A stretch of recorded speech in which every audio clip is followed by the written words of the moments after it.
Hello again, this is Gabriel Aruda. We're here talking about the top 3 autoimmune toxins found probably in your kitchen. Coming in at number 2, toxin number 2 is cleaning and food chemicals. Cleaning and food chemicals. Now that sounds pretty general, right? So what kind of chemicals are we talking about here? There are specific chemicals out there which have been proven by research to have a strong link to causing autoimmune diseases. And if you have an autoimmune disease, that's something that you ought to know about.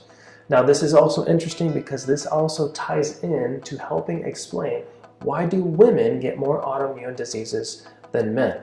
We're going to explain that in this section as well. We're going to dig into that a little bit. But first, let's get into these chemicals. So what are these chemicals that have been shown to induce autoimmune diseases? The first group that we're going to deal with is cleaning chemicals, and we're going to talk about organic solvents. Studies have found a strong relationship with autoimmune diseases and this class of chemicals, organic solvents. Now look at the research. I found this in the research. This is from a study called Organic Solvents as a Risk Factor for Autoimmune Diseases. It says this: we found a significant association between OS, organic solvents, exposure, and the increased risk of developing an autoimmune trait. Also, our results indicate that organic solvent exposure is a risk for developing autoimmune diseases. Concerning MS, that's multiple sclerosis, when an independent analysis was done for each disease, MS shows a significant association with OS, organic solvents exposure. So what are they saying? These organic solvents, exposure to them shows a link of exposure to these toxic chemicals with developing an autoimmune trait, specifically multiple sclerosis. So I thought that was interesting.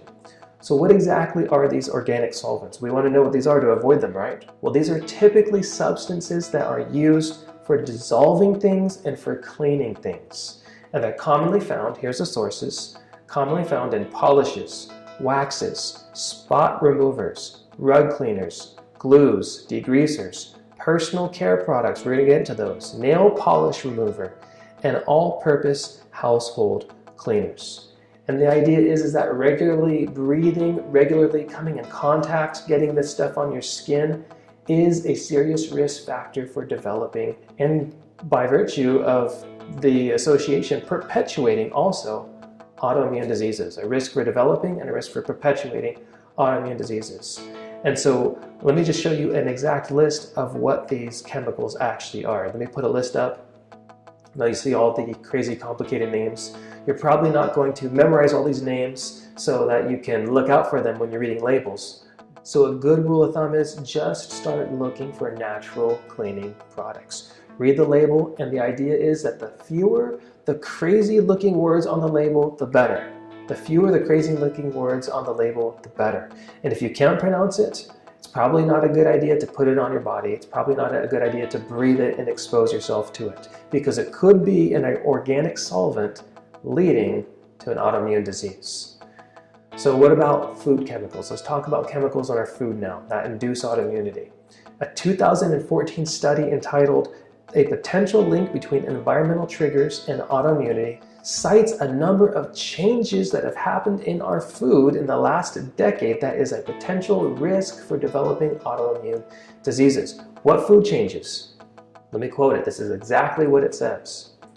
New breeds of food plants and food animals, genetic modifications, chemical ingredients, flavors, and preservatives. So what this study is saying is that many of these new food chemicals is a risk for autoimmune diseases.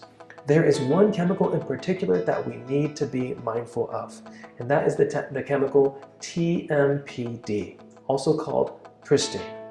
And it's associated with causing abnormal immune functions in humans. Hello, what is that? That's autoimmune disease and an abnormal immune function. It also causes lupus-like symptoms in mice. It causes these little mice to develop arthritis, produce chronic inflammatory response in their liver, their spleen, and their lymph nodes. Sound good? Absolutely not. And scientists believe that TMPD may be involved in the development of rheumatoid arthritis, Sjogren's syndrome, and hepatitis C. And so this TMPD is a chemical that we absolutely need to look out for because it's something that has been shown already to be involved in the development of an autoimmune disease. So where's this chemical found? We need to avoid it, right? Thankfully, the research tells us where we can expect to find this chemical. It goes on to say, TMPD is a common constituent of mineral oil and is found in a number of processed foods made for human consumption. Wow, did you hear that? I mean, we could be eating this stuff. If you're not reading labels, you could be ingesting this directly, actually paying money to directly cause or contribute to developing an autoimmune disease or perpetuating it if you already have one. So be a label reader, keep your eyes peeled for this stuff, otherwise you might end up paying for your autoimmune disease. Now let's discuss why women tend to get autoimmunity more than men. It's an absolute fact. More than 75% of autoimmune patients are women. As a matter of fact, 90% of thyroid patients are women, and 90% of lupus patients are women. And so why? You know, these figures, they're just too high to be chance. There's something going on, and we want to know what's going on that's causing women to be so disproportionately affected by autoimmune diseases.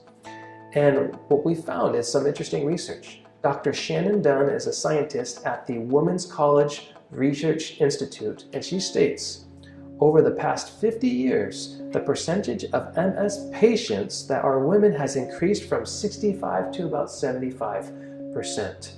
And so we have to ask the question, what has happened in the last 50 years that has caused women to take up more of the autoimmune space?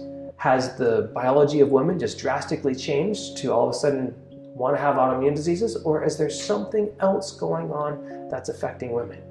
You know, I don't think the biology of women has drastically changed, but their environment has. One key factor causing autoimmune diseases is environmental toxins. We already saw that in the previous video. Who is using the majority of the cleaning products? Who's using the majority of the beauty products? Women are. And this isn't the whole explanation, but this is a big factor as to why women get affected with autoimmune diseases more than men. Listen to this. It's estimated that the Environmental Working Group, this is a really fantastic group that is looking for toxins in the environment, says that the average woman applies 168 chemicals to her body every day via personal care products. Wow, 168 chemicals every day. Men, in contrast with that, are only about half that number. So let me give you an example of this. For instance, the autoimmune disease, primary biliary cirrhosis, has been associated with exposure to nail polish. So who's using that product the most? Men or women? Women are. Not just that, over 400 different types of lipstick have been found to contain lead. There is lead in your lipstick. That represents 60 to 80% of the lipsticks on the market contain lead. And also another study found that hair dyes are also linked to causing autoimmunity. Who's using that product the most? Women are. So over and over and over, women are being exposed, or they're exposing themselves rather without knowing it, to chemicals that are known to induce autoimmunity. So the Environmental Defense, a Canada-based group, issued this really alarming report where they tested 49 beauty products, and they tested these beauty products for 8 different heavy metals, and this is what they found. You can see on the list that lead, nickel, and beryllium are super high. 90 to 100% of these 49 products they tested contained some amounts of these different heavy metals. And you can look at these other percentages and they're not much better. And these are known to be harmful. Friends, don't be fooled. Heavy metal poisoning is serious. It contributes to autoimmune diseases. Heavy metal poisoning can ruin your life. It is a real serious issue.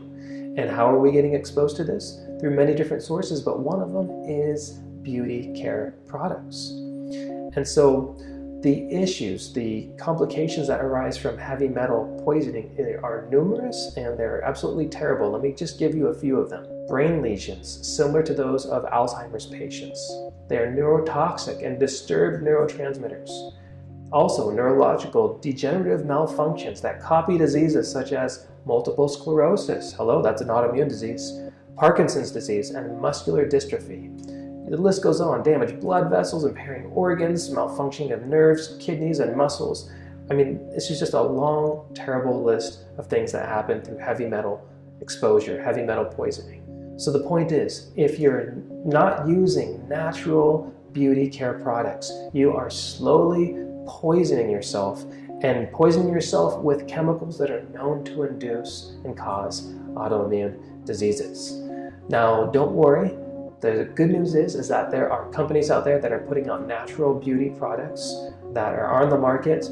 And the idea is that the more of these that people buy, the more of them that are going to be out there, the more market there will be for those things.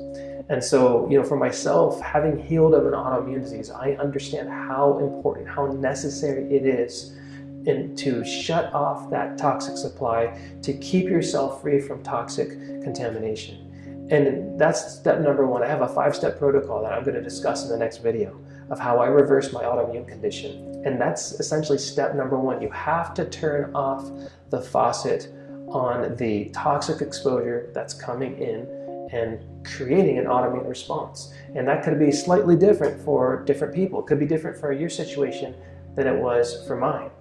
But for my situation, it was bad food. That toxic exposure was bad food.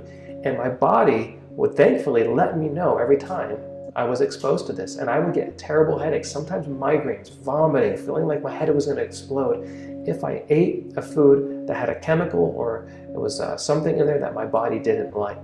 So I just want to end with why I'm able to even have this discussion with you, why I'm able to give this information. And the reason is because I am an autoimmune survivor. My family, unfortunately, has had a really terrible run-in with autoimmune diseases. Six people in my family have autoimmune diseases. In 1999, my mother was diagnosed with autoimmune liver hepatitis, leading to liver cirrhosis. She went through a terrible time. She almost died 3 times, but she thankfully got a last-minute liver transplant that literally was a miracle, saved her life, and bought her more time. A few more years later, my grandmother, in the year 2002, also came down with autoimmune liver cirrhosis. Grandma was not as young and strong as Mom, and it ended up taking her life, and Grandma passed away. Well, then later in 2012, my mom's autoimmune liver problems came back, and unfortunately, Mom passed away in 2013. Well, in the wake of all that, I found out 5 months after my mom passed away that I had the very same disease. And my grandmother, she got it in her 70s. My mother showed her first signs of autoimmunity in her 50s. Here I was in my early 30s getting my first signs of autoimmune liver failure. And I knew if I didn't do something fast, I would be exactly where they were, but much younger than both of them. I would be down in the ground in a casket. So thank God that right at the perfect time, we met a lady who I believe God brought into our life. And we met her at church. She was a doctor. She had autoimmune disease herself. And she saw 10 different doctors. None of them could help her. Eventually, she was so sick, she was confined to her bed. And through a lot of prayer and a lot of research, slowly but surely, she started putting the pieces together as to how to reverse autoimmunity. And she eventually reversed her autoimmune condition. We talked with her, my wife and I, and she took us under her wing. And we essentially learned from her a lot. I reversed my autoimmune condition. We've done a lot more research and have learned a lot more things since then. And so we have a lot of really exciting information to share, and that's why I'm here doing this. So now we're going to look at number 1 toxin causing autoimmunity. And this one is so sneaky, it's so common, you probably ingested this one today. So go ahead and click the button below and move on to autoimmune toxin number 1, probably found in your kitchen.